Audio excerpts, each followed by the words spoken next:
বাংলাদেশ জাতীয়বাদী দল চন্দ্রকোনা শাখা, যুবদল, ছাত্রদল, স্বেচ্ছাসেবক দল আজকে আজকে চন্দ্রকোনা লেচুবাগান চত্বরে মাদক বিরোধী মানববন্ধনে আমরা সবাই অংশগ্রহণ করেছি। আপনারা জানেন দীর্ঘ 17 বছর স্বৈরাচার ক্ষমতা থাকার আমলে এইখানে যেভাবে মাদক বিক্রি হয়েছে তার ধারাবাহিকতা অব্যাহত রেখে ধারাবাহিকতা অব্যাহত রেখে আবার যারা মাদক ব্যবসা শুরু করছে তাদেরকে হুঁশিয়ার করে দিচ্ছি, মাদক ব্যবসা বন্ধ করতে হবে, না হলে আমরা অতি শীঘ্রই সমস্ত চন্দ্রকোনাবাসী ঐক্যবদ্ধ নিয়ে এই মাদক বিরোধী প্রতিরোধ করে তুলব। প্রিয় সংগ্রামী সাথী বন্ধুগণ, মাদক হচ্ছে একটা ক্যান্সারের চেয়ে ভয়াবহ। এই মাদক যারা মাদক সেবা করে মাদক যদি মুক্তি করতে না পারি তাহলে আগামীতে চন্দ্রকোনা যুব সমাজকে আমরা রক্ষা করতে পারবো না। আপনাদের আমাদের ছেলে সন্তানকে রক্ষা করা যাবে না।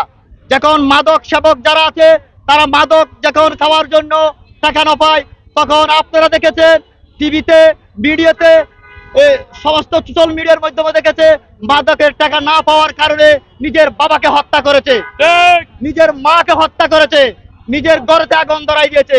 এই চন্দ্রকোনাকে রক্ষা করতে হলে আমাদের সর্বপ্রথম মাদক বিক্রিদাতা গোডফাদারদেরকে এই এলাকা থেকে তাদেরকে প্রতিহত করতে হবে। আমাদের নেতা জনাব ফুমান কাদের চৌধুরী আমাদেরকে নির্দেশ দিয়েছে যেন এই চন্দ্রকোনাতে যেন কোনো মাদক ব্যবসায় না চলে। তিনি আরো বলেছেন আমার কাছে সমস্ত রিস্টি আছে, যত সাধু সাধক আমি সময় মতো তাদেরকে ভালো হওয়ার জন্য সুযোগ দিয়েছি, যদি এর মধ্যে তারা যদি ভালো না হয় তাদের ব্যবস্থা উনি গ্রহণ করবে।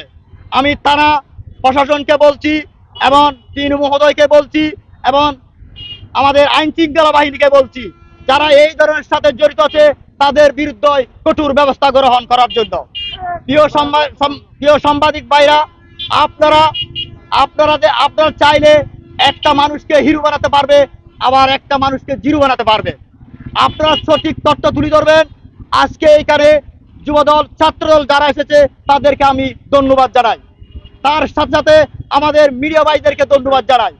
এবং আমি এই বলি আমার বক্তব্য শেষ করছি, বাংলাদেশ জাতীয়বাদী দল জিন্দাবাদ, শহীদ প্রেসিডেন্ট জিয়াউর রহমান অমর হোক, দেশ নেত্রী বেগম খালেদা জিয়া জিন্দাবাদ, আগামী রাষ্ট্রনায়ক তারেক রহমান জিন্দাবাদ, শহীদ সালাউদ্দিন কাদের চৌধুরী অমর হোক, আগামী রাঙ্গুনিয়ার কর্ণধার বাংলাদেশ জাতীয়বাদী দলের বিএনপির নির্বাহী কমিটির সদস্য জনাব ফুমান কাদের চৌধুরী জিন্দাবাদ। এই বলে আমার বক্তব্য এখানে শেষ করছি। আসসালামু আলাইকুম।